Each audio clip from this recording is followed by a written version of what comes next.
এখন কদ আফলাহাল মুমিনুন আয়াতের মধ্যে সাফল্যের সঙ্গে আপনি শিখে ফেললেন দুনিয়ার জীবনের সাফল্য চিরস্থায়ী নয়, পরকালের সাফল্য চিরস্থায়ী। দুনিয়ার সবচেয়ে আরামে আয়েশে থাকা ব্যক্তিকে আল্লাহ পাক 1 সেকেন্ডের জন্য জাহান্নামে প্রবেশ করাবেন।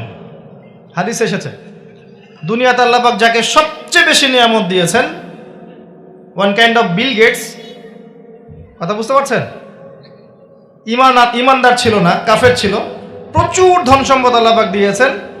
আল্লাহ পাক তাকে 1 মুহূর্তের জন্য জাহান্নামে ঢোকাবেন কিয়ামতের মাঠে, ঢুকিয়ে বের করবেন, বের করে বলবেন দুনিয়াতে সুখে ছিলে, দুনিয়াতে কি সুখে ছিলে তুমি? তখন সেই ব্যক্তি বলবে সুখ কি জিনিস আমি জানি না, সুখ শান্তি কি জিনিস আমি জানি না। 1 সেকেন্ডে। এরপরে পৃথিবীতে সবচেয়ে কষ্টে যে ব্যক্তি ছিল, ধরে নেন আজকে সিরিয়ার মাজলুমদের মতো কেউ, বা প্যালেস্টাইনের মাজলুমদের মতো কেউ, বা আপনাদের এখানেও অনেক মাজলুম আছেন, পৃথিবীর বিভিন্ন জায়গায় এখন মাজলুমদের সংখ্যাই বেশি। যাই হোক, তাকে ঢোকানো হবে জান্নাতে 1 সেকেন্ডের জন্য, 1 মুহূর্তের জন্য, ঢুকিয়ে আবার বের করা। আল্লাহর 1 মুহূর্ত আবার আমাদের মতো নয়, ওই 1 মুহূর্তেই সে অনন্তকালের স্বাদ পেয়ে যাবে। আল্লাহ পাকের 1 মুহূর্ত, তাতে অনন্তকালের স্বাদ সে পেয়ে যাবে ইনশাআল্লাহ।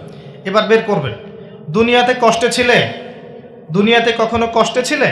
এই ব্যক্তি বলবে কষ্ট কি জিনিস আমি তো জানি না, কষ্ট কি জিনিস আমি তো জানি না। অর্থাৎ এই হাদিস থেকে বুঝতে পারছি দুনিয়াতে আমরা যে যত ভালোই থাকি না কেন, পরকালে যদি সফল হতে না পারি দুনিয়ার জীবন বৃথা।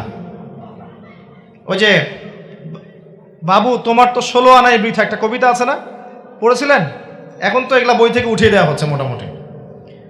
ওমর ফারুক একটা কবিতা ছিল, পড়েছেন? এখন আমরা পড়েছিলাম, এখন এগুলো নাই, আস্তে আস্তে আস্তে আস্তে টেকনিক্যালি ভ্যানিশ হয়ে যাচ্ছে, মানে হাওয়ায় মিলে যাচ্ছে। সুবহানাল্লাহ। এই বিশ্বে কোনো কিছুই এমনি এমনি হচ্ছে না, এই বিশ্বে যা কিছু হচ্ছে এর পিছনে কোনো না কোনো কারণ থাকে। কারণটা ফাইন্ড আউট করতে হলে আপনাকে খিজির হতে হবে। কি হতে হবে? তাকে পাবেন কোথায়? কোথায় পাবেন? মাজমাউল বাহরাইন, 2 সাগরের মিলনস্থলে পাবেন। সূরা কাহফ, নবী মুসা আলাইহিস সালাম এবং খিজির আলাইহিস সালামের গল্প পড়েন, ঘটনাটা পড়েন। এখানে আপনি দেখবেন খিজির আলাইহিস সালামকে আল্লাহ পাক বাহ্যিক জ্ঞানের সাথে সাথে আধ্যাত্মিক জ্ঞান দিয়েছিলেন। যখন বাহ্যিক এবং আধ্যাত্মিক জ্ঞান একত্রিত হবে, মাজমাউল বাহরাইন, 2 সাগর মিলে যাবে, তখন আপনি নূর লাভ করবেন, বসিরা লাভ করবেন, অন্তর্দৃষ্টি লাভ করবেন।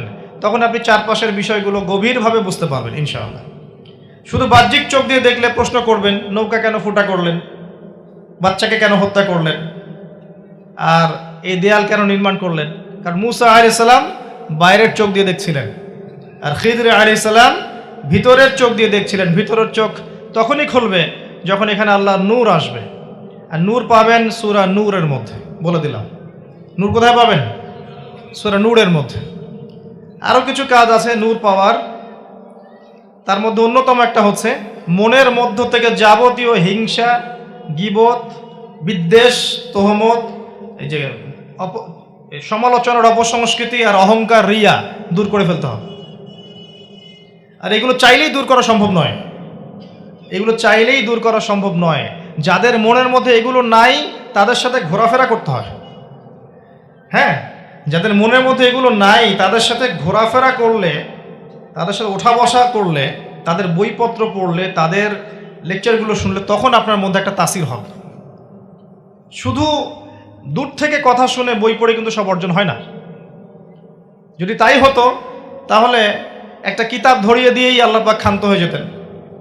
কিতাব নাজিল করেছে, পড়ে নাও বাসায় গিয়ে। নবী সাল্লাল্লাহু আলাইহি ওয়াসাল্লাম যে সূরাগুলো নাজিল হয়েছে বলতেন বাসায় গিয়ে পড়ে নাও, বাস হয়ে যাবে। ব্যাপারটা কেমন ছিল? তিনি নিজে আমল করেছেন, সাহাবীদেরকে আমল করে দেখিয়েছেন, সাহাবায়ে কেরাম তার সংস্পর্শে থেকে ইসলাম শিখেছেন। এখন ডিফিকাল্ট সিচুয়েশন, আপনি যাবেন কোথায়, কার সংস্পর্শে যাবেন? অনেক ক্ষেত্রে এমনও দেখা যাবে যারা ইসলামের ধারক আর বাহক, তাদের ভিতরে ইসলাম নাই। বাহ্যিকভাবে মনে হবে ইসলামের ধারক বাহক, ভিতরে নিজেরই ইসলাম নাই। তো খুব ডিফিকাল্ট। এই জন্য আল্লাহর কাছে দোয়া করতে হবে, আল্লাহ আমাদেরকে উপযুক্ত আলেম, উপযুক্ত ওলামায়ে কেরাম, উপযুক্ত ওস্তাদ, উপযুক্ত মাশায়েখ এগুলো দান করেন। তারপরে আল্লাহ পাক ইনশাল্লাহ দান করবেন ইনশাআল্লাহ আযজা ওয়া জাল। যাই হোক, পয়েন্ট একটা শিখলাম, দুনিয়ার জীবন চূড়ান্ত না। দুনিয়ার জীবনের সবচেয়ে সুখী ব্যক্তিও জাহান্নামে গেলে বলবে সুখ কি জিনিস আমি জানি নাই। আর দুনিয়ার সবচেয়ে কষ্টে থাকা ব্যক্তি জান্নাতে গেলে বলবে দুঃখ কি জিনিস আমি জানি না। মানুষ দোয়া করলে কয়েকটা জিনিস হয়। মানুষ দোয়া করলে রিজিক যদি হালাল হয়, আকীদায় যদি শিরিক না থাকে, আমলে যদি বেদাত না থাকে, দোয়া করলে দোয়া কবুল হয়ে যাবে ইনশাআল্লাহ। দোয়া করলে দোয়া ডাইরেক্ট কবুল হয়, অথবা আল্লাহ পাক এই দোয়ার বিনিময়ে তার ভবিষ্যতের কিছু বিপদ আপদ ছড়িয়ে দেন। মনে করেন আপনি দোয়া করেছেন, অনেক দোয়া করেছেন, ইনস্ট্যান্ট আপনি রেজাল্ট পান নাই, আপনি জানেনই না এই দোয়ার বদৌলতে আপনার আগামীর বিপদ আল্লাহ কাটিয়ে দিয়েছেন। এটা আল্লাহ জানেন, আপনি জানেন না। অথবা কি হতে পারে, অথবা কিয়ামতের মাঠে এই বিনিময় দেওয়ার জন্য আল্লাহ পাক প্রতিদান রেখে দিবেন নিজের কাছে।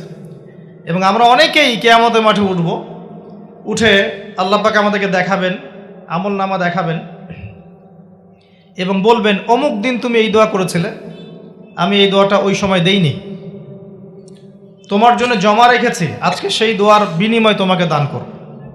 ওই দিন মানুষ বলবে, আমরা বলবো যে কাশ দুনিয়াতে আমার কোনো দোয়াই যদি কবুল না হতো।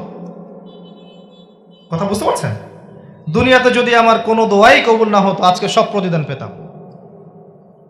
একজন অসুস্থ ব্যক্তি, যার দুনিয়াতে প্রচুর রোগ ছিল, কিয়ামতের মাঠে যখন দেখবে যে এগুলোর প্রতিদান কত হাজার হাজার নেকি সে পাচ্ছে, তখন সে বলবে দুনিয়ার পুরো জীবনটাই যদি অসুস্থ থাকতাম কতই না ভালো।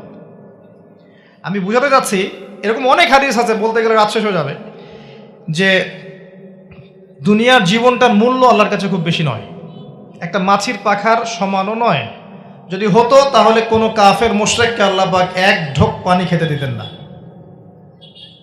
আর আজকে আমাদের চিন্তা চেতনা সমস্ত বিষয় দুনিয়া কেন্দ্রিক। আমাদের পড়াশোনার উদ্দেশ্য দুনিয়া, ব্যবসার উদ্দেশ্য দুনিয়া, চাকরির উদ্দেশ্য দুনিয়া, আমাদের সামাজিক কাজগুলোর উদ্দেশ্য দুনিয়া, সব কিছুই দুনিয়া কেন্দ্রিক। আর আমরা সবাই মনে করছি দুনিয়াই দুনিয়া, এর পরে আর কিছু নাই। মনে রাখবেন, যে ব্যক্তি দুনিয়ার জন্য দুনিয়া করে, শুধু দুনিয়ার জন্যই দুনিয়া করে, সে দুনিয়া পরকাল দুটোই হারাবে।